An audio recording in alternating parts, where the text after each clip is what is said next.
ಸಮಾಜ ಕಲ್ಯಾಣ ಇಲಾಖೆಯಿಂದ ಭರ್ಜರಿ ಗುಡ್ ನ್ಯೂಸ್. PUC ಮತ್ತು ಡಿಪ್ಲೊಮಾ ಪಾಸ್ ಆದವರಿಗೆ ಇಲ್ಲಿದೆ ಉದ್ಯೋಗದ ಅವಕಾಶ.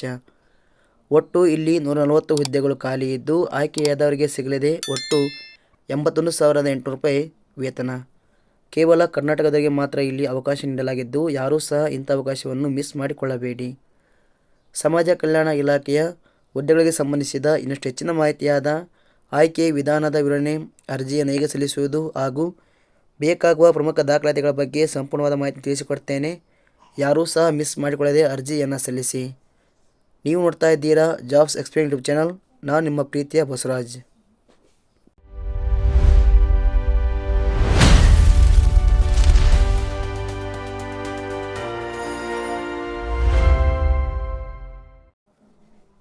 ಸಮಾಜ ಕಲ್ಯಾಣ ಇಲಾಖೆಯ ಹುದ್ದೆಗಳಿಗೆ ಆಸಕ್ತಿ ಹೊಂದಿದ ಅಭ್ಯರ್ಥಿಗಳು ಮೊದಲು ಗೂಗಲ್ಲಿಗೆ ಬನ್ನಿ. ಇಲ್ಲಿ ನೀವು ಜಾಬ್ಸ್ ಎಕ್ಸ್ಪ್ಲೇನ್ ಟೈಪ್ ಮಾಡಿ ಮೊದಲಿಗೆ ಬರುವಂಥ ವೆಬ್ಸೈಟ್ ಕ್ಲಿಕ್ ಮಾಡಿಕೊಳ್ಳಿ. ಇಲ್ಲಿ ಸಮಾಜ ಕಲ್ಯಾಣ ಇಲಾಖೆ ನೇಮಕಾತಿ 2026 ಎಂಬ ಈ ಒಂದು ಆರ್ಟಿಕಲ್ ಕ್ಲಿಕ್ ಮಾಡಿಕೊಡಿ. ಕೆಳಗಡೆ ಬನ್ನಿ. ನೇಮಕಾತಿ ಇಲಾಖೆ ಹೆಸರು ಕರ್ನಾಟಕ ಸಮಾಜ ಕಲ್ಯಾಣ ಇಲಾಖೆ.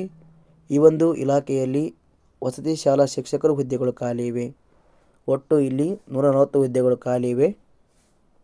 ವೇತನ ಶ್ರೇಣಿ ಆಯ್ಕೆಯಾದವರಿಗೆ ತಿಂಗಳಿಗೆ 41,300ರಿಂದ 81,800 ರೂಪಾಯಿ ಸಂಬಳ ಇರುತ್ತದೆ. ಯಾರೂ ಸಹ ಇಂಥ ಅವಕಾಶವನ್ನು ಮಿಸ್ ಮಾಡಿಕೊಳ್ಳಬೇಡಿ.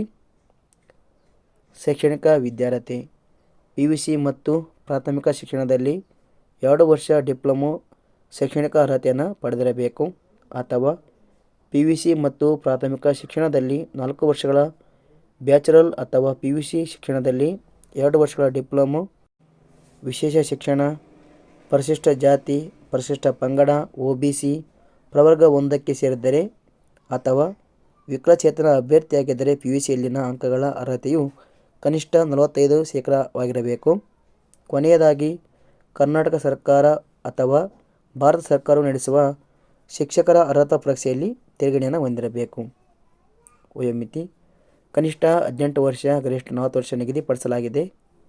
ಅರ್ಜಿ ಶುಲ್ಕ ಸಾಮಾನ್ಯ ವರ್ಗದ ಅಭ್ಯರ್ಥಿಗಳಿಗೆ 750 ರೂಪಾಯಿ, category 2A, 2B, 3A, 3B ವರ್ಗದವರಿಗೆ 750 ರೂಪಾಯಿ, ಪರಿಶಿಷ್ಟ ಜಾತಿ ಹಾಗೂ ಪಂಗಡ ಅಭ್ಯರ್ಥಿಗಳಿಗೆ 500 ರೂಪಾಯಿ ನಿಗದಿಪಡಿಸಲಾಗಿದೆ.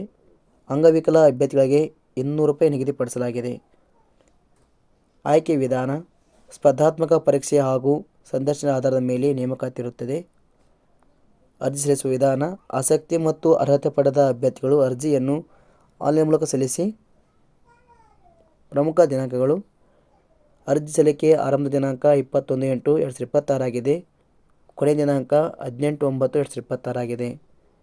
ನಿಮಗೆ ಹೆಚ್ಚಿನ ಮಾಹಿತಿ ಬೇಕಾದಲ್ಲಿ ಕೆಳಗಡೆ ಇರುವಂಥ ನೋಟಿಫಿಕೇಶನ್ ಲಿಂಕ್ ಕ್ಲಿಕ್ ಮಾಡಿಕೊಳ್ಳಿ. ಇದಕ್ಕೆ ಸಂಬಂಧಿಸಿದ ಒಂದು PDF ಇರುತ್ತೆ, ಅದನ್ನು ನೀವು ಓಪನ್ ಮಾಡಿ. ಇಲ್ಲಿ ಸಂಪೂರ್ಣವಾದ ಮಾಹಿತಿಯನ್ನು ಒಳಗೊಂಡಿರುವ ಒಂದು PDF ಇರುತ್ತೆ. ಇದನ್ನು ನೀವು ಸರಿಯಾಗಿ ಓದಿಕೊಂಡು ಅರ್ಜಿಯನ್ನು ಸಲ್ಲಿಸಿ. ವೇತನ ಶ್ರೇಣಿ ಬಗ್ಗೆ ಆಗಿರ್ಬೋದು, ಶೈಕ್ಷಣಿಕ ವಿದ್ಯಾರ್ಥಿ ಬಗ್ಗೆ ಆಗಿರ್ಬೋದು,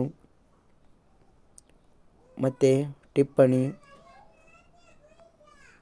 ವಯಸ್ಸಿನ ಮಿತಿ ಬಗ್ಗೆ ಒಟ್ಟಾರೆ ಇಲ್ಲಿ ಸಂಪೂರ್ಣವಾದ ಮಾಹಿತಿ ಇರುತ್ತೆ. ಇದನ್ನು ನೀವು ಸಂಪೂರ್ಣವಾಗಿ ಒಂದು ಬಾರಿ ಓದಿಕೊಂಡು ಅರ್ಜಿಯನ್ನು ಸಲ್ಲಿಸಿ. ನಾವು ನೀಡಿರುವ ಈ ಉದ್ಯೋಗದ ಮಾಹಿತಿ ಇಷ್ಟವಾದರೆ ಲೈಕ್ ಮಾಡಿ, ಆದಷ್ಟು ಈ ಮಾಹಿತಿ ಎಲ್ಲರಿಗೂ ಶೇರ್ ಮಾಡಿ. ಧನ್ಯವಾದಗಳು.